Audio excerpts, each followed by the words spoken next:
You think this is just a story about divorce, about starting over, about a woman trying to rebuild her life.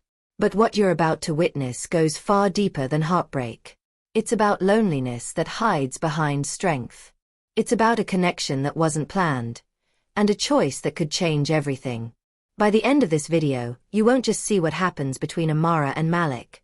You'll understand the real decision she has to make, and why that final moment will leave you speechless. Stay until the very end. Because the last scene doesn't just close a chapter. It reveals who she truly becomes. My name is Amara Johnson, and the day I walked out of the courthouse with the divorce papers in my hand felt unreal, like I was watching someone else live my life from a distance. The sky was too bright for a day like that. People were laughing on the courthouse steps, cars were passing, life was moving forward as if nothing had ended. But for me, 10 years had just collapsed into a single sheet of paper. A signature. A stamp. Final. I stood there for a moment, staring at my name printed next to the word dissolution. My fingers tightened around the folder. I expected to cry. I expected to feel rage. Instead, what I felt was something heavier, an emptiness that stretched from my chest to my stomach. Relief was there too. Quiet. Almost shy. No more shouting. No more walking on eggshells. No more pretending that love could survive where respect had already died. But relief doesn't erase history. It doesn't silence memories. It just gives you space to breathe. And breathing felt unfamiliar. I had given 10 years to that marriage. 10 years of compromise. 10 years of shrinking myself to fit inside someone else's expectations. Somewhere along the way, I had stopped recognizing the woman in the mirror. When the judge said, "It's finalized," it sounded clinical. Efficient. Clean. But nothing about the journey had been clean.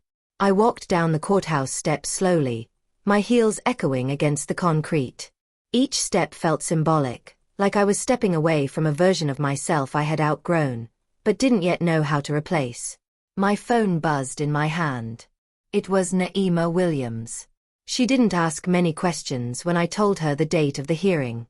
She just said, "Call me when it's done." I answered, and for a second, I couldn't speak. "It's over," I whispered. There was silence on the other end, then her steady voice.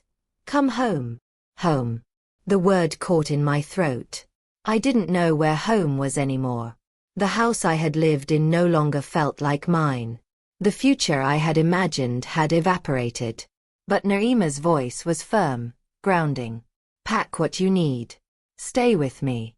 No arguments." I nodded even though she couldn't see me. Within an hour, I had gathered a suitcase, clothes, toiletries, a framed photo I almost left behind. I looked around the empty bedroom one last time. The walls felt unfamiliar. Cold. I didn't cry when I closed the door. In the taxi, I watched the city blur past the window. Every red light felt like a pause for reflection. Was this an ending, or a beginning I was too afraid to name? Fear and freedom sat side by side in my chest. When I arrived at Naima's house, she opened the door before I could knock. She pulled me into a tight embrace, and for the first time that day, I allowed myself to lean into someone else's strength. "You're safe here," she said softly. Safe. It wasn't love I needed right now. It wasn't answers. It was space. Space to breathe. Space to remember who Amara Johnson was before she became someone's wife. As I stepped inside her warm, quiet home, I didn't know what the future held. But I knew one thing. For the first time in years, my life, though broken, was finally my own. Naima's house was quiet in a way that felt almost sacred. No tension in the walls. No sharp tones cutting through the air. Just soft music in the mornings and the smell of coffee drifting through the kitchen. The first few days, I kept busy. I folded laundry that wasn't mine. I cleaned counters that were already clean. I offered to cook dinner every night. Staying in motion felt safer than sitting still with my thoughts. Naima never pushed me to talk. She moved around me gently, like someone handling fragile glass. I loved her for that. And then there was Malik Brown. He was Narima's cousin, staying with her temporarily while finishing a work contract in the city. I had met him briefly once before, years ago, at a family barbecue. Back then, he had been younger, louder, easier to read. Now, at 30, he was different. Quieter.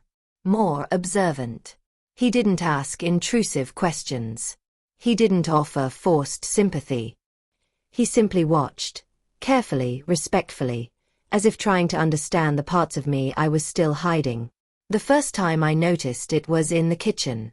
I was pouring coffee, staring into the dark liquid like it held answers. I hadn't slept much the night before. Divorce may be legal on paper, but emotionally, it lingers. You take it black? He asked softly.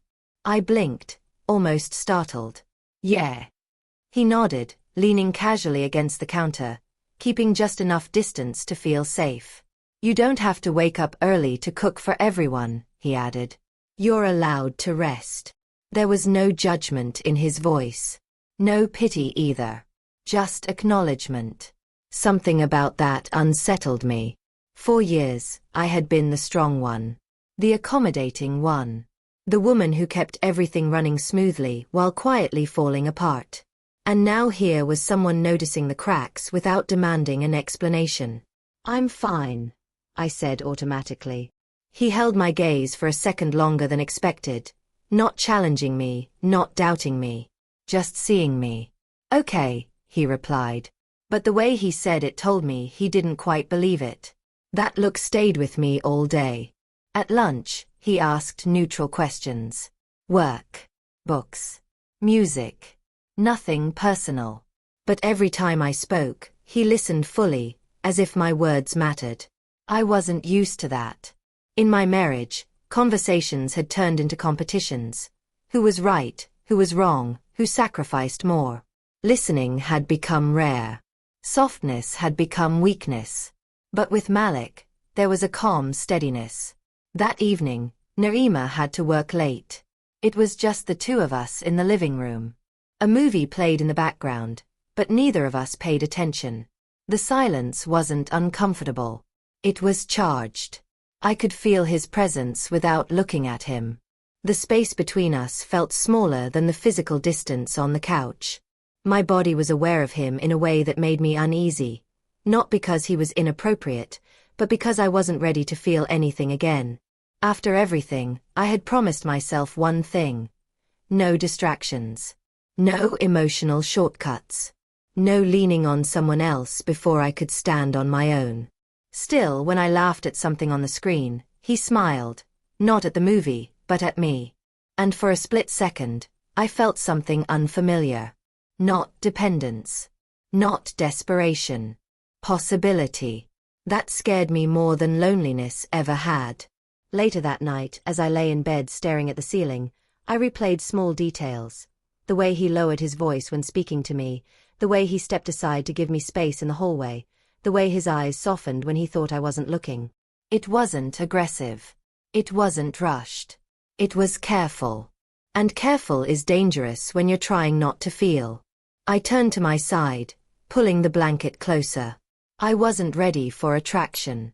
I wasn't ready for hope.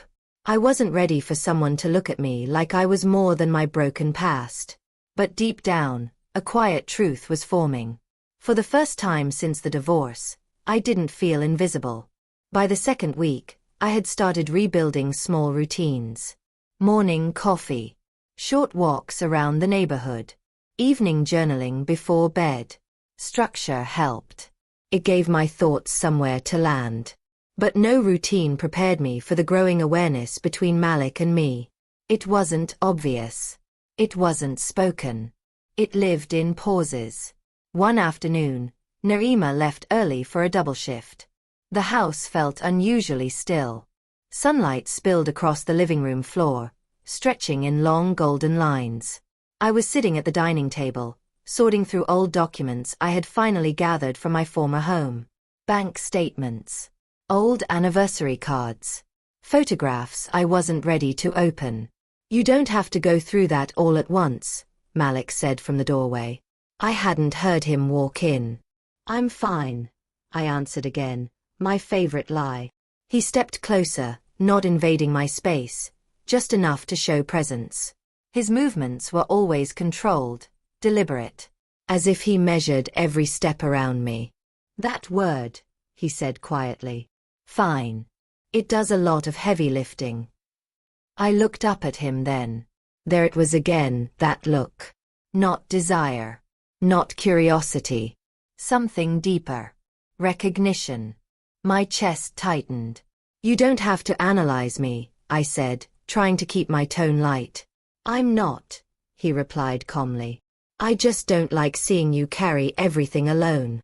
The air shifted. For a moment, the room felt smaller. My pulse quickened, not out of fear, but from the intensity of being understood.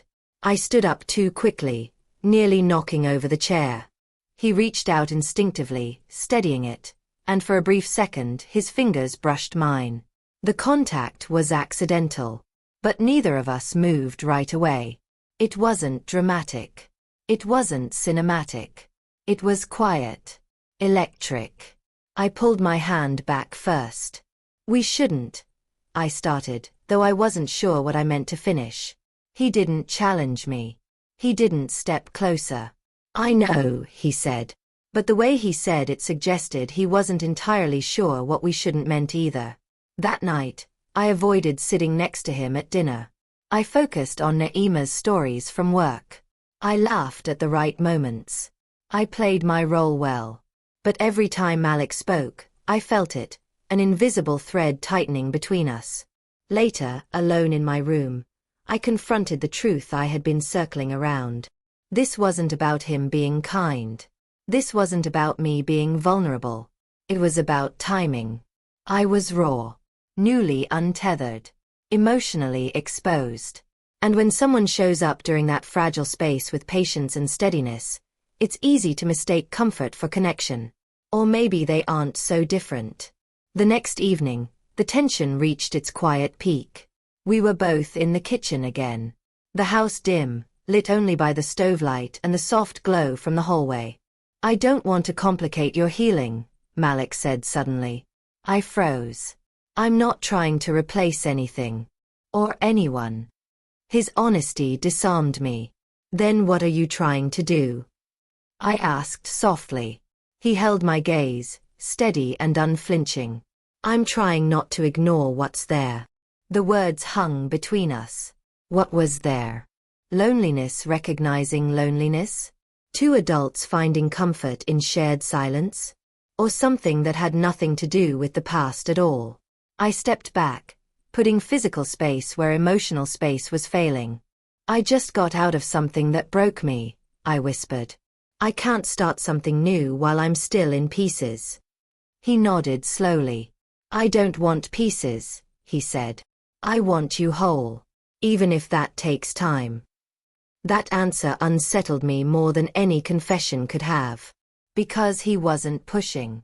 He was waiting. And waiting requires intention.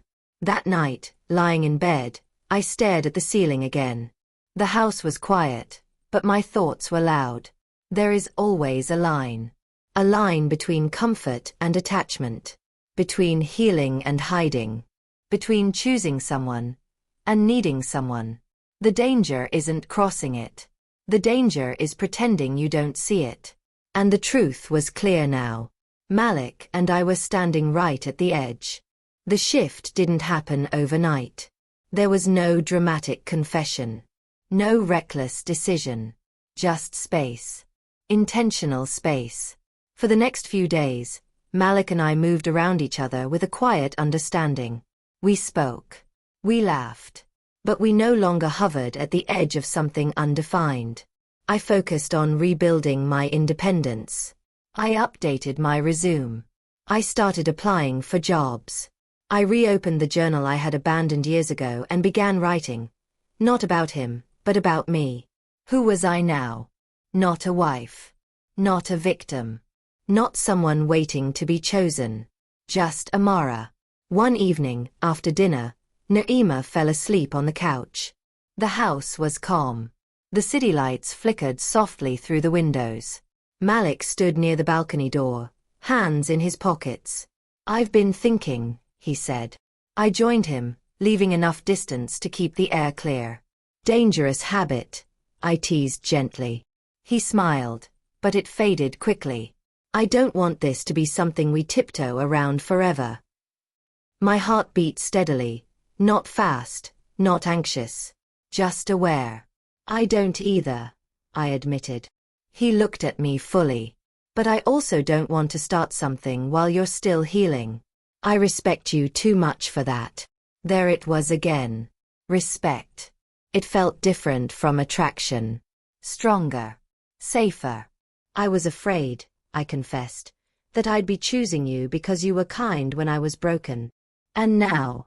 he asked quietly. "Now I know the difference between gratitude and connection." The words surprised even me. I had taken the time to examine my emotions instead of drowning in them. I had allowed space instead of rushing toward comfort. "I don't need saving," I continued. "And I don't want you to be a distraction." He nodded. "I don't want to rescue you," he said. "I want to walk beside you. But only if you're walking on your own." That was the moment everything became clear. This wasn't about replacing my past. It wasn't about filling silence. It wasn't about chemistry born from vulnerability. It was about choice. "I'm not ready for something intense," I said honestly. "But I'm open to something real." He stepped a little closer, not crossing the boundary, just standing within reach. "Then we start slow," he replied. "No secrets. No pressure. No hiding from Naima. Just honesty." The simplicity of it felt powerful. For the first time in years, I wasn't clinging to love out of fear of being alone. I was considering it from a place of strength. We didn't kiss that night. We didn't make promises. We just stood there, two adults choosing patience over impulse. Later, lying in bed, I realized something important. The divorce paper had not marked the end of my story. It had marked the end of who I used to be. Healing wasn't about avoiding love. It was about refusing to lose myself inside it again. And this time, if I stepped forward, it would not be because I was afraid of loneliness. It would be because I was ready. For the first time since walking out of that courthouse, I felt steady. Not rescued. Not completed. Steady. And that was enough.